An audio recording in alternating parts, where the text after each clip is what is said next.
கர்த்தரும் இரட்சகரும் வரப்போகிறதான ராஜாதி ராஜாவும் நியாயாதிபதியுமாய் இருக்கிற ஆண்டவர் இயேசு கிறிஸ்துவின் ஈடு இணையற்ற பரிசுத்தமுள்ள மேலான நாமத்திற்கே என்றென்றைக்கும் உள்ள சதா காலங்களிலும் மகிமை உண்டாவதாக. ஆமேன்.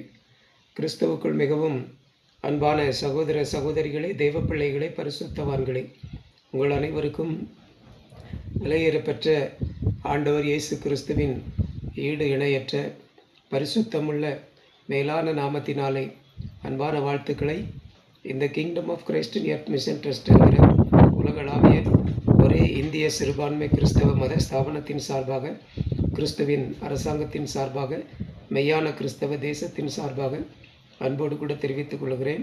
கர்த்தர் தாமே உங்கள் ஒவ்வொருவரையும் ஆசீர்வதிப்பாராக. ஆமேன். அன்பான தெய்வ பிள்ளைகளே, இன்றைக்கும் 12/7/2026 ஞாயிற்றுக்கிழமை பிற்பகல் சரியாக 2:10 அன்பான தெய்வ பிள்ளைகளே, இந்த நாளிலும் நேற்று ராத்திரி அப்புறம் இன்றைக்கு அதிகாலை எல்லாம் பயங்கரமான பல் வலியினால் மிகவும் வேதனைப்பட்டேன், கஷ்டப்பட்டேன். தூங்க முடியாமல் ரொம்ப நேரம் எழும்பி உட்காந்து ஜெபம் பண்ணிகிட்டு இருந்த ஆண்டவரே விடுதலை தாங்க, விடுதலை தாங்கன்ட்டு. அப்போ பரிசுத்த ஆவியானவர் என்னோடு பேசினார். அதை நான் ஒரு செய்தியாக உங்களுக்கு முன்பாக நான் பதிவு செய்து அப்லோட் பண்ணியிருக்கிறேன். சரிங்களா? பாடுகள் வேதனைகள் இல்லாமல் ஆளுகை செய்ய முடியாது என்பதை ஆண்டவர் எனக்கு வெளிப்படுத்தி கொடுத்தார். ஆகவே வேதனை நீ அனுபவிக்க வேண்டியது என்று வசனங்களை கொண்டு ஆண்டவர் என்னோடு பேசினார். அன்பானவர்களே, அப்போ ரொம்ப வேதனையில் இருந்தேன். பயங்கர வலி, பல்லு வலி இருந்தது.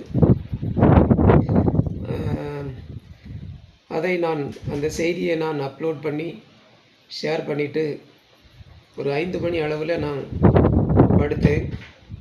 கொஞ்ச நேரம் அப்படி கண்ணை சந்தேன். 6 மணிக்கு எழும்பினேன். அன்பானவர்களே, அப்படியே அந்த வேதனைகள் கொஞ்சம் கொஞ்சமாக குறைந்து இப்போ வேதனை இல்லை, எனக்கு பல் வலி இல்லை. ஆனால் இந்த பக்கம் அந்த வீக்கம் இருக்குது. பார்த்தா அவங்களுக்கு தெரியும் பாருங்க, இந்த இடத்துல அந்த வீக்கம் இருக்குது. இந்த பக்கமாக அந்த பக்கமும் பாருங்கள் வீக்கம் இருக்குது. உள் பக்கம் அந்த ஈரலெல்லாம் வீக்கம் இருக்குது. ஆனால் வலி இல்லை, பல் வலி இல்லை. ஆனால் தலைவலி இருக்குது. அதான் சில நேரம் பல் வலிக்கும், சில நேரம் தலைவலிக்கும், சில நேரம் காது வலிக்கும் அப்படி. ஆனால் அந்த அளவுக்கு தலைவலி இல்லை, கம்மியாயிருக்கு அன்பானவர்களே.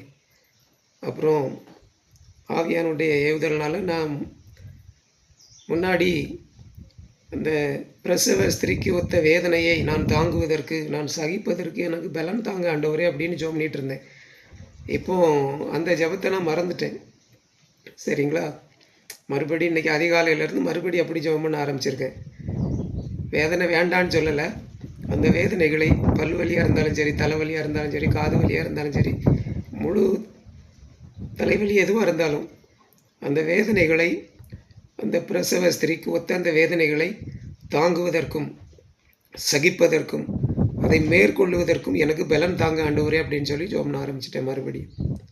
அன்பான தெய்வ பிள்ளைகளே, ஏன்னா அதுதான் எனக்கு நியமித்திருக்கிறது. அப்படிங்கும்போது நான் அதை தான் செய்ய முடியும். வேண்டான்னு சொன்னால், வேதனை வேண்டாம் அப்படின்னு சொன்னால் ஆளுகையும் வேண்டாம் அப்படின்னு சொல்கிற மாதிரி ஆயிரும்.